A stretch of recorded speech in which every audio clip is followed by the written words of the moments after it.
ও করছিল আমার দয়াল নামে একটা গান গাইতাম। আমি তো চিনি আপনাদের কে কোনটার পাগল সবই তো বুঝি। এই যে সুন্দর একটা লাইন ধরছিল আমার দ্বারা অস্থির, যখন ঠান্ডা টান দিছি সব চুপ হয়ে গেছে। আর কি করবো, যার খাওন জিটা হিটা দিয়ে তো রাখতে ভাত খাওন যখন চলে না, এখন সেলেন মেরে দেয় কথা কোন ঠিক না বেটি অসুবিধা দিব ঠান্ডা হইলে একটা সেলেন আর কি। আমার দয়াল নামে এত মধু, দেখছেন অবস্থা, এই তো তাহিরি দোষী যাবো। যাক, আমার বাপের শান গাইছি না, আমি আমার ওলি আল্লাহ শান গাইছি কথা কন ঠিক না বেটে, শান ভাল লাগে না? আচ্ছা যাক, তাইলে গাইতেছি শোনেন। আমার দয়াল নামে এত মধু, আমরা রে কইরাছে জাদুঘর ওরে দেখা দি ও করছিল গে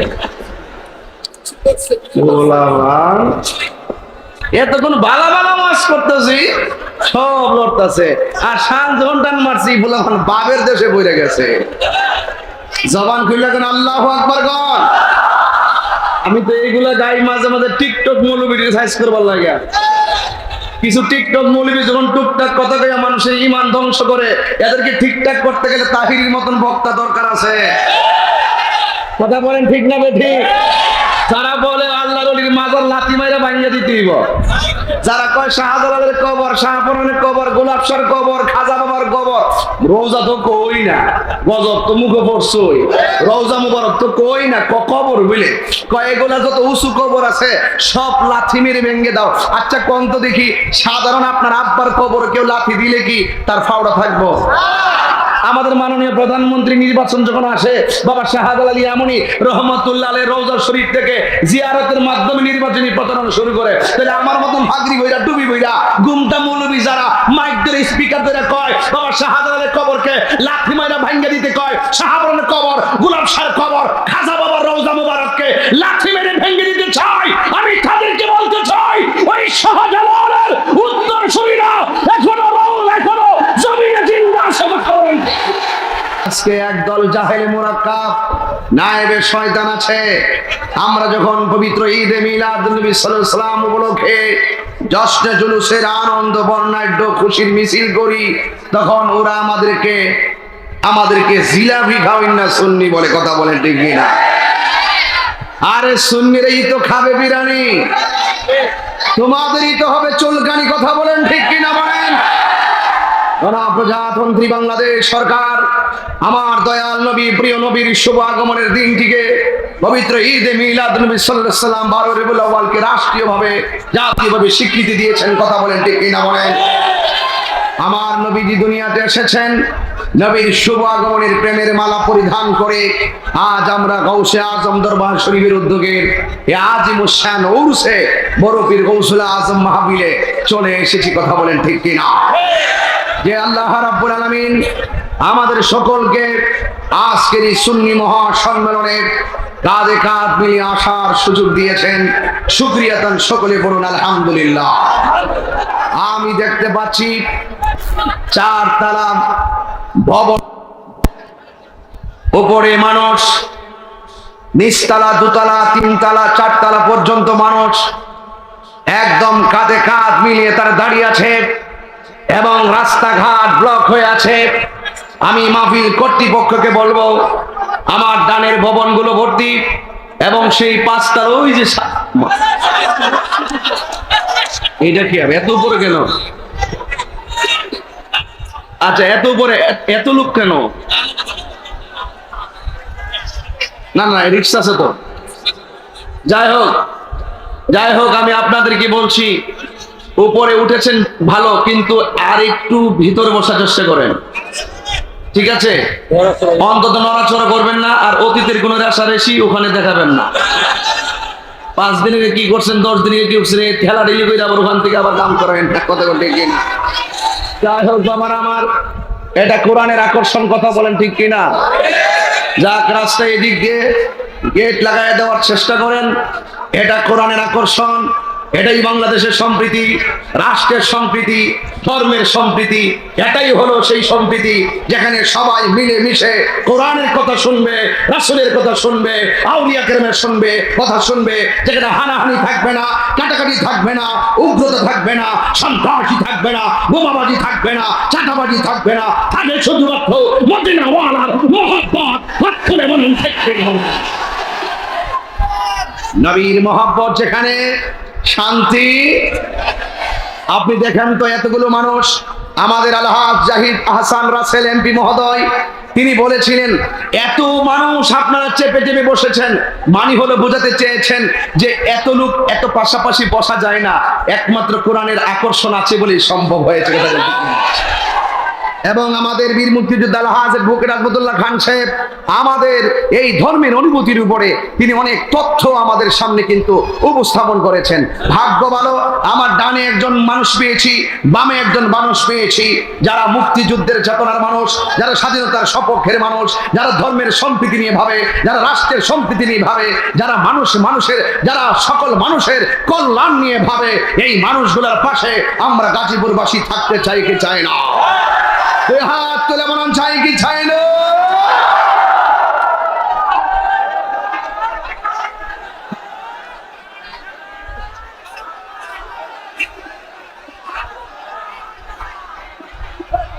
আস্তে, জায়গা হচ্ছে না, আপনারা বসুন বসুন।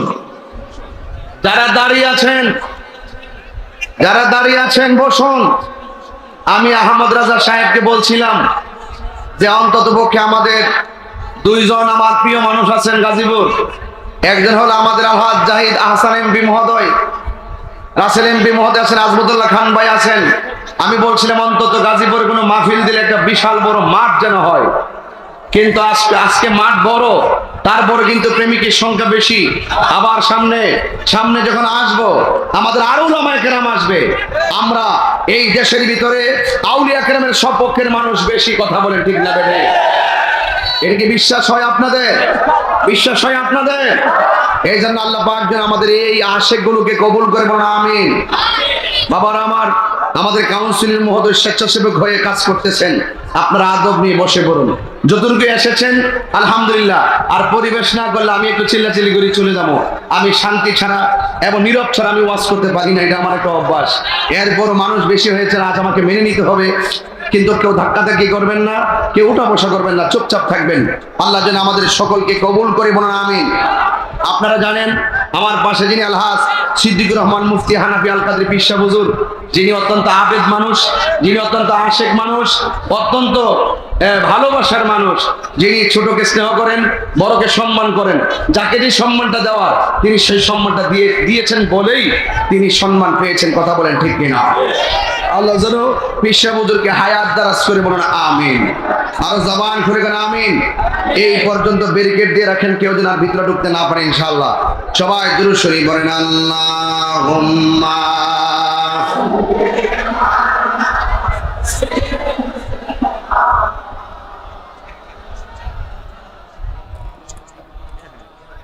وعلى آل سيدنا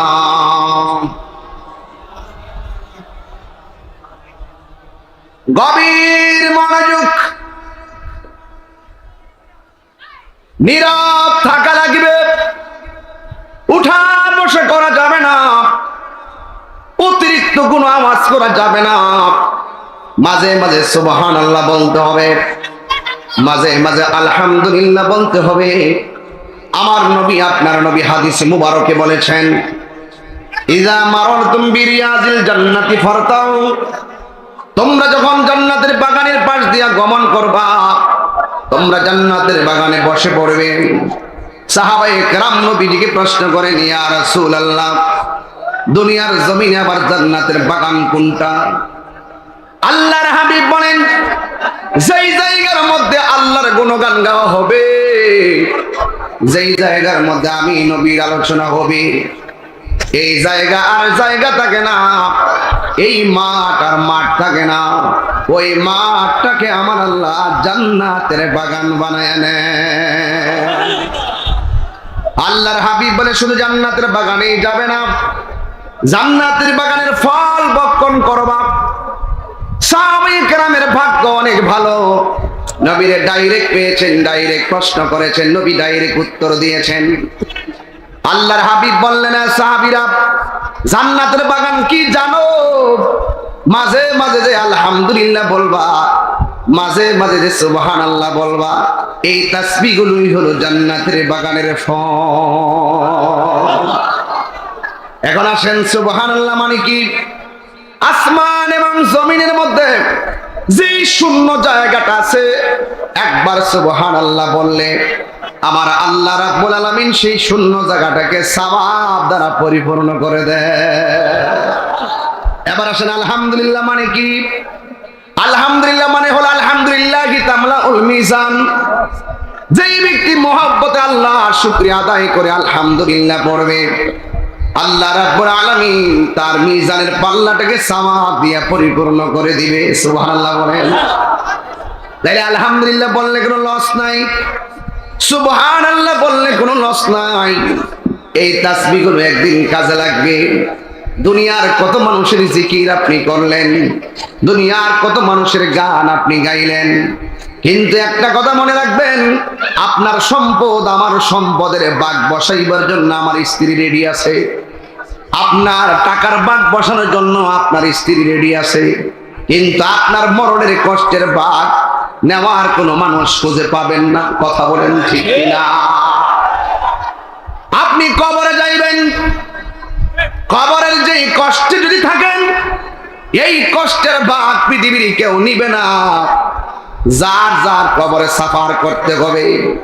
এই জন্য জবান খুলে বলুন রহমত দেওয়ার মালিক কে? আর জবান খুলে বলুন কে? যুবক ভাইয়ের আমার, আমরা গর্ব করে বলতে পারি আমরা মুসলমান, আমরা গর্ব করে বলতে পারি শান্তির ধর্ম, আল্লাহর মনোনীত ধর্ম। আমরা এমন একটা ধর্ম পেয়েছি যেই ধর্মের নাম হলো ইসলাম। কথা বলেন ঠিক কিনা? ইন্নাদ-দীনা ইনদাল্লাহিল ইসলাম।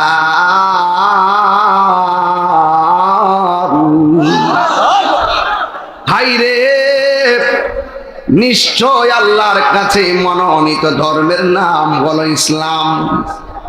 এই জন্য যুবক, আল্লাহর দয়ার মধ্যে অনেক বড় দয়া হলো আমাদেরকে মুসলমানের ঘরে জন্ম দিয়েছে। এখন মুসলমান কাকে বলে, এই ব্যাখ্যা যখন আমরা ভুলে গেছি, তখনই আমাদের অধঃপতন অনেক সময় নেমে আসে। আমার নবী, আপনার নবী মুসলমানের ব্যাখ্যা দিয়েছেন। قال النبي صلى الله عليه وسلم মান সালিমাল মুসলিমুনা মিন লিসানিহি ওয়া ইয়াদিহি। যার হাত দিয়ে কেউ কষ্ট পায় না, যার জবানের কথার দ্বারা কেউ কষ্ট পায় না, এই মানুষটা হলো মুসলমান। আজকে দেখবেন কিছু কিছু মানুষ হাত দিয়ে মানুষকে আঘাত করে। মনে রাখবেন, হাত দিয়া লাঠি মানে হলো জোর করে ইসলাম কায়েম করা যাবে না। ধর্মের মধ্যে কোনো জোর জবরদস্তি নাই। ইসলাম শান্তির ধর্ম, মানবতার ধর্ম, মানব কল্যাণের ধর্ম।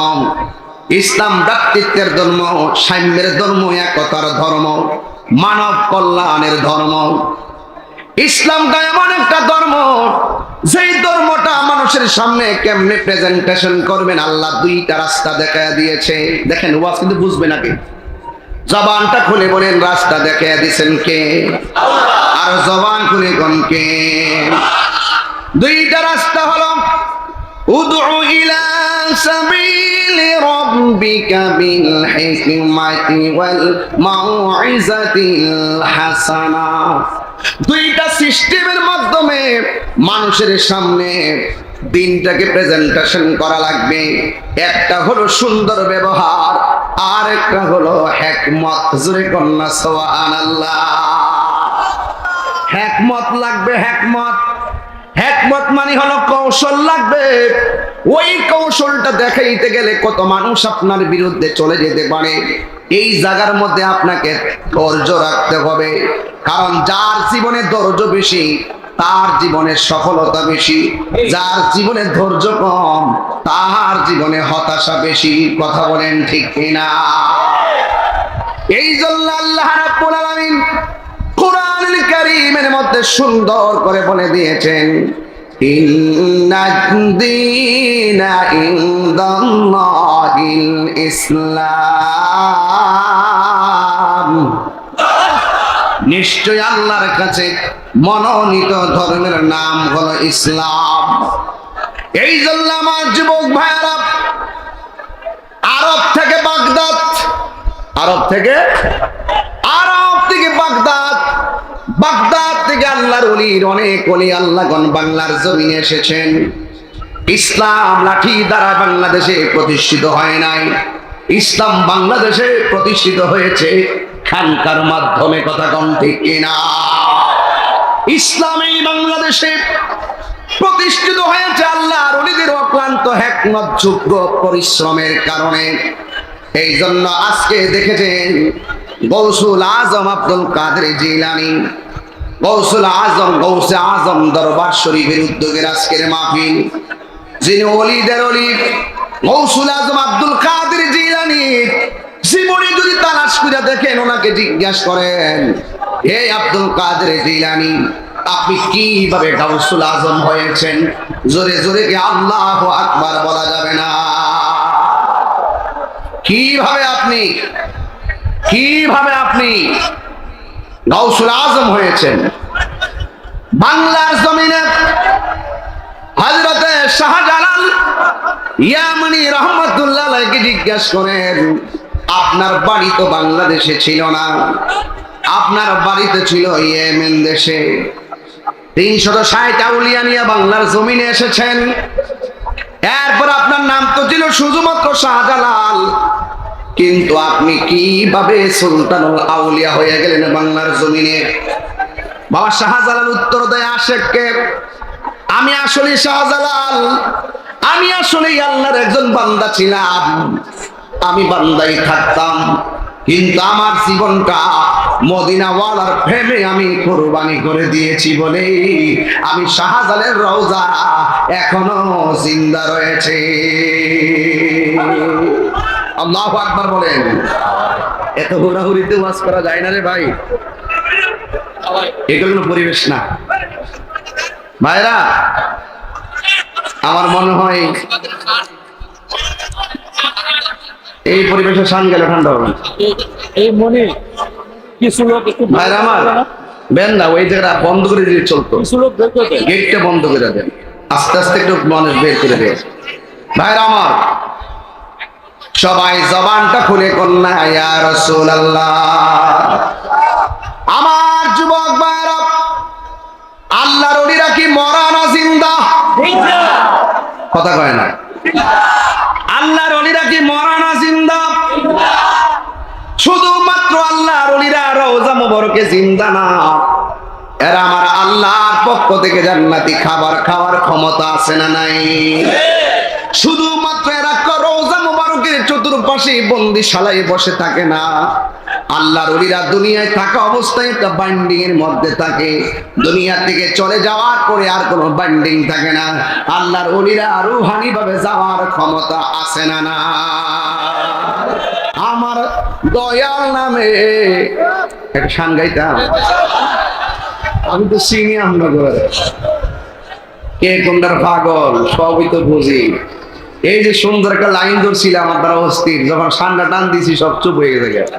আর কি করবো, যার খাওয়ান জিটা হিটা দিয়ে তো রাখতে, ভাত খাওয়ান যখন চলে না, এখন সেলেন মেরে দেয়। কথা কোন ঠিক না বেটি? অসুবিধা দিব ঠান্ডা হইলে একটা সেলেন আর কি।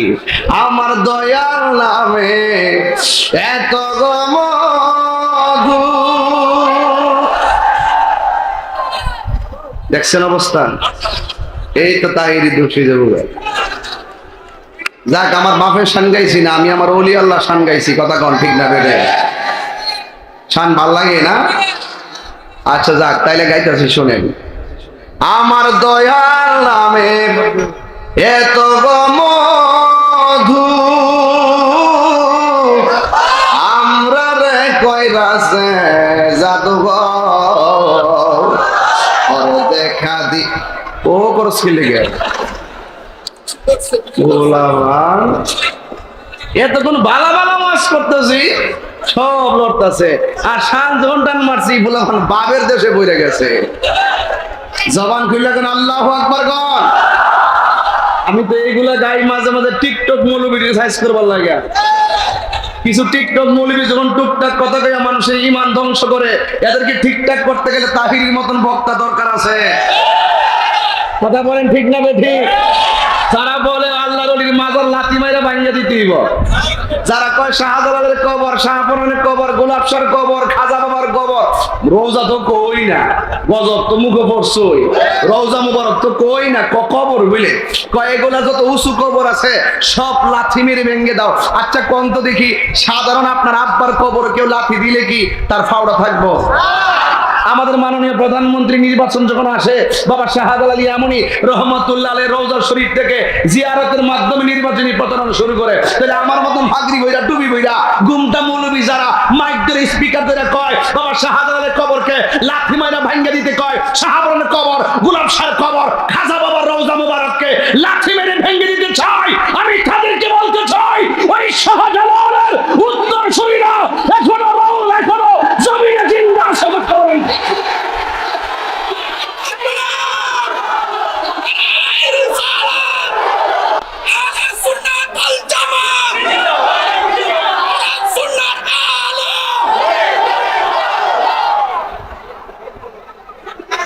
যারা ওলি আল্লাহর বিরুদ্ধে কথা বলে এরা কি আল্লাহর বন্ধু না শত্রু? মান আদালি ওয়ালিয়ান ফাকাদ আযানতুহু বিল হারবে। যারা ওলি আল্লাহর বিরুদ্ধে কথা বলবে আল্লাহ ডাইরেক্ট তাদের বিরুদ্ধে যুদ্ধ ঘোষণা করবে। আর যুদ্ধটা কি আল্লাহ এই গাজীপুরে নাইম মেসে পিস্তল লয়ে করব? এমন ফেসো তোমারে ভালাইব কাইন দাও বুঝ পাইতা না। হিডই হিডা হিডই হিডা কেমন দিছি? ঠিক আছে তো? ডাইরেক্ট কতই বালা লুকোচুরি কথা কই লাভ নাই। কথা কোন ঠিক না বেঠিক? এখানে আমাদের মাননীয় সংসদ সদস্য আছেন, আমাদের গণ্যমান্য ব্যক্তিবর্গ আছেন, আমাদের উলামায়ে কেরামরা কে কোন আদর্শটা লালন করে এইগুলো রাষ্ট্রীয়ভাবে শনাক্ত করা উচিত। আসলে কারা শান্তি চায় এই দেশে? সুফিবাদী সুন্নি যারা, এরাই হলো শান্তিকামী সুন্নি। কথা বলেন দেখুন, এরাই সত্যিকার ইসলামটাকে রিয়েল ধারণ করে। এই জন্য আমি আপনাদেরকে বলতে চাই, উঠা বসা করবেন না। আল্লাহর ওলিরা রওজা মুবারকে জিন্দা না মরা? জিন্দা না মরা? এবার যুবকরা একটু বলেন, আমার দয়াল নামে এত গমধু, আমরা রে কইরাছে জাদুঘর। এটা কি দেন? ও আচ্ছা, আর আমি বলছি বোমা বুঝি বেটা, তুমি তো একটা প্রেস লাগালে ইসলামিয়া, তুমি যে কাম করছিলে আজকে আহমদ রেজা, আমি বলছি কালা বোমারা বুঝলি। আল্লাহু আকবার বলেন। কষ্ট নিয়েন না, আমি আসলে এমনি যে ওয়াজ করি এটা আমার বয়স তো কম, মোটামুটি বেশি হই, এই জন্য একটু ফুলাফানগুলা যেহেতু বেশি, ছেলেগুলার মনের মাধুরীতে মিশে কথা বলি। যতক্ষণ এখানে থাকবে তারা হাসবে, তারা কাঁদবে, তারা হাত নাড়াবে, তারা স্লোগান দিবে, তারা তাকবীর তুলবে, আল্লাহু আকবার বলবে, ইয়া রাসূলুল্লাহ বলবে, ততক্ষণ পর্যন্ত অন্তত পক্ষে এই যুবকগুলা যখন আল্লাহর জজবা দিয়ে হৃদয়কে আলোকিত করে ফেলবে, নবীর মহব্বতের বালা যখন গলার মধ্যে লাগাবে, আমি বিশ্বাস করি এই ময়দান থেকে বের হওয়ার পর তারা কোনোদিন নেশা করবে না। কথা বলেন দেখুন, এই মাহফিলগুলো অনেক উপকার। এই মাহফিলগুলো এদের প্রেমের খেলা, মাঝে মাঝে খেলাধুলা করবেন, মন চাঙ্গা থাকবে। আমার যুব সমাজ অনেক অধপতনের দিকে চলে যাচ্ছে, কিন্তু সেখান থেকে আমাদেরকে ফিরে আসতে হবে। কথা বলেন ঠিক কিনা? লা ইলাহা লা ইলাহা লা ইলাহা ইল্লাল্লাহ মুহাম্মাদুর রাসূলুল্লাহ সাল্লাল্লাহু আলাইহি ওয়াসাল্লাম। একটা জবান বন্ধ রাখবেন না, মহব্বতে মায়ার সুরে বলুন সুবহানাল্লাহ।